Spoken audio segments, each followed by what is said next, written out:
प्यारे बच्चों, आप सभी का कोष्टी बायोलॉजी विंग्स चैनल पर मैं राकेश कोष्टी स्वागत करता हूं। आप सभी से निवेदन करना चाहूँगा कि वीडियो में शुरू से आखिरी तक आप बने रहें, उसको बीच में बिल्कुल भी ना छोड़ें। साथ ही इसमें जो बहुत ही इम्पोर्टेंट टॉपिक्स आपके लिए डाले जा रहे हैं जो आपके हित में हैं। आज हम पढ़ेंगे respiration part third. Second part में हमने समझा था ब्रेकडाउन ऑफ ग्लूकोज मॉलिक्यूल्स, यानी ग्लूकोज के विघटन की प्रक्रिया। तो ग्लूकोज के विघटन की जो प्रक्रियाएं हैं वो 3 स्टेप्स में कंप्लीट होती हैं।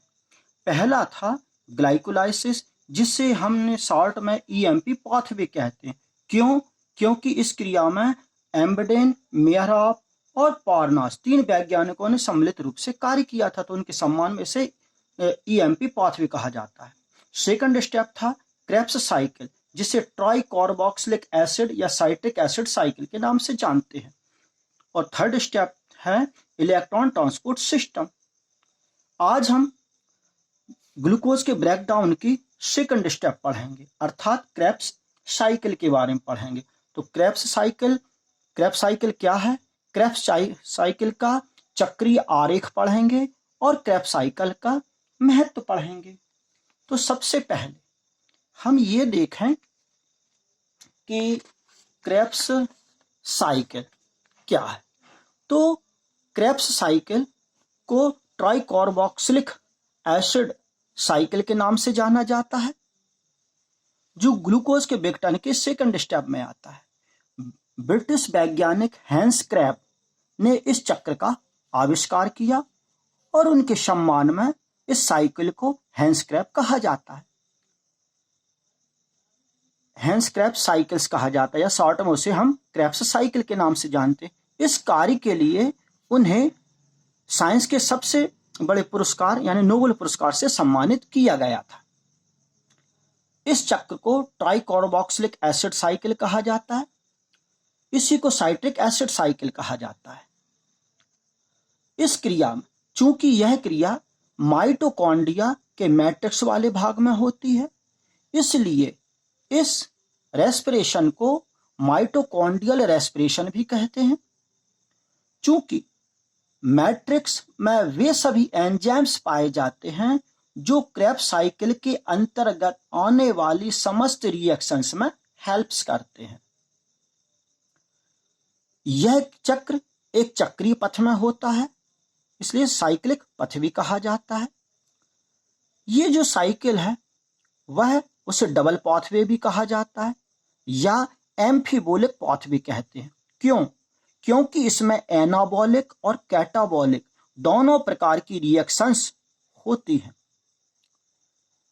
इस चक्र में pyruvic acid, fatty acid and amino acid, इन सभी सब्सटेंस का ऑक्सीडेशन होता है और इस ऑक्सीडेशन के फलस्वरूप CO2 और H2O फॉर्म्ड होते हैं। अब हम इसे एक चक्रीय माध्यम से समझने का प्रयास करते हैं। देखिए, मानव का जो मुख्य भोजन होता है, भोजन के रूप में वह न्यूट्रिएंट सब्सटेंस को, जैसे कार्बोहाइड्रेट है, प्रोटीन है, फैट्स है, विटामिन्स है, मिनरल्स है, वाटर्स है, इन सबको यूज करता है। इन सभी का विभिन्न एंजाइम्स की उपस्थिति में डाइजेशन होता है। जो डाइजेशन होगा उसके फलस्वरूप विभिन्न कई प्रकार के इंटरमीडिएट कंपाउंड्स बनते हैं। तो सबसे पहले अपन ये देखें, हम जो ग्लूकोज का उपयोग करते हैं भोजन के रूप में, तो ग्लाइकोलाइसिस क्रिया के दौरान पायरुविक एसिड का निर्माण होता है। ये पायरुविक एसिड को एंजाइम ए के साथ CO2 के अणु को निकालते हुए एसिटल को एंजाइम ए बनाता है।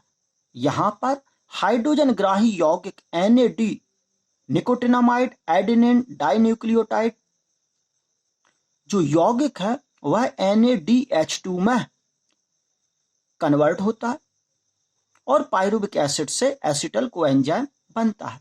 इसी तरह से जो हम प्रोटीन का उपयोग करते हैं दाल, मांस, मछली, अंडे के रूप में, तो उसका विघटन होता है। प्रोटीन के विघटन के फलस्वरूप एमिनो एसिड बनता है, क्योंकि जो एमिनो एसिड है वो प्रोटीन की सबसे संरचनात्मक और क्रियात्मक इकाई कहलाती, अर्थात कई एमिनो एसिड के जो अणु हैं आपस में मिलकर प्रोटीन का एक अणु बनाते हैं।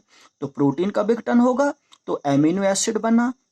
ये एमिनो एसिड डीएमिनेशन क्रिया के दौरान लास्ट में एसिटल कोएंजाइम ए में कन्वर्ट होता है। इसी तरह से जो हम घी, तेल, फैट्स या ऑयल्स का उपयोग करते हैं भोजन के रूप में, तो उसका विघटन होता है। विघटन के फलस्वरूप एसिटल कोएंजाइम ए बनता है।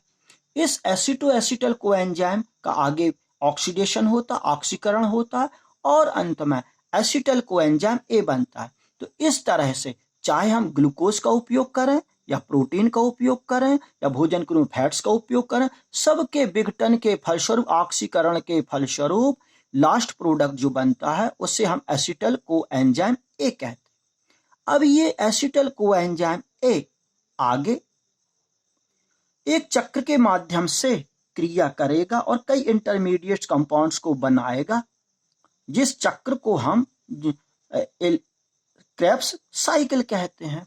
तो जो एसिटल कोएंजाइम ए है वह जल के एक अणु के साथ ऑक्सैलो एसिटिक एसिड के साथ क्रिया करता है साइट्रेट सिंथेटेज एंजाइम की उपस्थिति में। ये बनाता है साइट्रिक एसिड। ये साइट्रिक जो एसिड है जल के एक अणु को बाहर निकालकर एकोनिटेज एंजाइम की उपस्थिति में सिस एकोनिटिक एसिड में कन्वर्ट होता है। ये सिस एकोनिटिक जो एसिड है वो एकोनिटेज एंजाइम्स की उपस्थिति में आइसोसाइट्रिक एसिड बनाता है। अब ये जो आइसोसाइट्रिक एसिड है वह एक हाइड्रोजन ग्राही यौगिक, हाइड्रोजन एक्सेप्टर कंपाउंड्स NAD को NADH2 में कन्वर्ट करते हुए ऑक्सैलोसक्सिनिक एसिड बनाता है। ये ऑक्सैलोसक्सिनिक जो एसिड है वह CO2 को बाहर निकालता है। डी कार्बोक्सिलेज एंजाइम की उपस्थिति में क्रिया होती है और ये ऑक्सैलोसक्सिनिक एसिड अल्फा कीटोग्लूटेरिक एसिड में कन्वर्ट होता है। अब ये अल्फा कीटोग्लूटेरिक जो एसिड है वह यहाँ पर कोएंजाइम ए अणु इसमें भाग लेगा, CO2 का अणु निकलता है और NAD जो हाइड्रोजन एक्सेप्टर कंपाउंड है वह कन्वर्ट इनटू NADH2 में, यानी NADH2 में कन्वर्ट हो जाता है और ये alpha ketoglutaric acid succinyl coenzyme A बनाता है। अब ये जो सक्सिनिल कोएंजाइम ए है वह यहां पर जल का एक अणु बाहर निकलता है और कोएंजाइम ए इसमें एंटर होता है। साथ ही GTP GDP में कन्वर्ट होता है। सक्सिनेट थायोकाइनेज एंजाइम की उपस्थिति में ये succinyl coenzyme A succinic acid बनाएगा और ये सक्सिनिक जो एसिड है वह FAD फ्लेविन एडेनिन डाइन्यूक्लियोटाइड, ये FADH2 में कन्वर्ट होता है।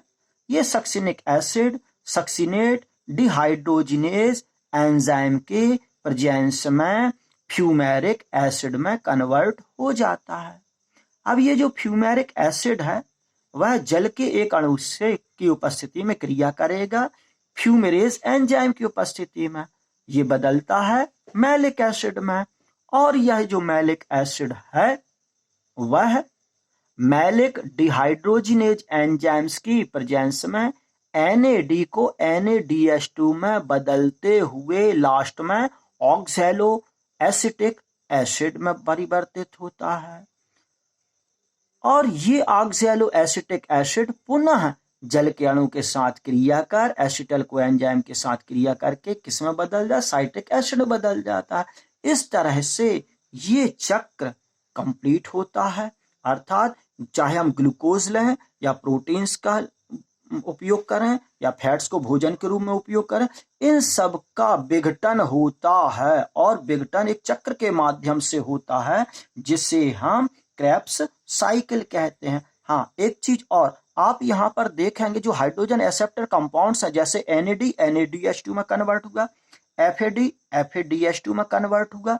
यहाँ पर जितनी जगह पर ये NAD FAD हैं वो हाइड्रोजन ग्राही यौगिक में कन्वर्ट होते और ये हाइड्रोजन ग्राही जो यौगिक हैं आगे थर्ड स्टेप में इलेक्ट्रॉन ट्रांसपोर्ट सिस्टम में पार्टिसिपेट करते हैं। इस तरह से ये क्रेब्स साइकिल कंप्लीट होती है। अब इसका जो लास्ट है क्रेब्स साइकिल का महत्व, तो फर्स्ट इसका जो सिग्निफिकेंस है क्या है, common pathway of oxidation of carbohydrate fats and proteins, यानी ये कार्बोहाइड्रेट फैट्स और प्रोटीन्स के ऑक्सीकरण का कॉमन पथ है यानी सामान्य पथ है। इसी तरह से एरोबिक रेस्पिरेशन के दौरान मुक्त ऊर्जा करने का ये पथ भी है। यहां पर ग्लूकोज का 1 मोल उसका कंप्लीट ऑक्सीडेशन होता है और कंप्लीट ऑक्सीडेशन के फलस्वरूप 38 ATP एनर्जी प्रोड्यूस होती है। अब 38 ATP एनर्जी में से 30 ATP मॉलिक्यूल्स केवल क्रेब्स साइकिल से प्राप्त होते हैं। नेक्स्ट, इसमें अपचयित यानी रिड्यूस्ड कोएंजाइम A के संश्लेषण का भी ये पथ है। यहां पर सक्सिनिल कोएंजाइम A क्लोरोफिल के पाइरॉल कंपाउंड्स क्या साइटोक्रोम फाइटोक्रोम के निर्माण में ये भाग लेता है। साथ ही एसिटल कोएंजाइम A के जो 2 मोल्स हैं उससे 6 मॉलिक्यूल्स NADH2 के, 2 मॉलिक्यूल्स FADH2 के एंड 2 मॉलिक्यूल्स ATP के फॉर्म्ड होते हैं। इस साइकिल को डबल पाथवे भी कहा जाता या एम्फीबोलिक पाथवे भी कहा जाता। क्यों?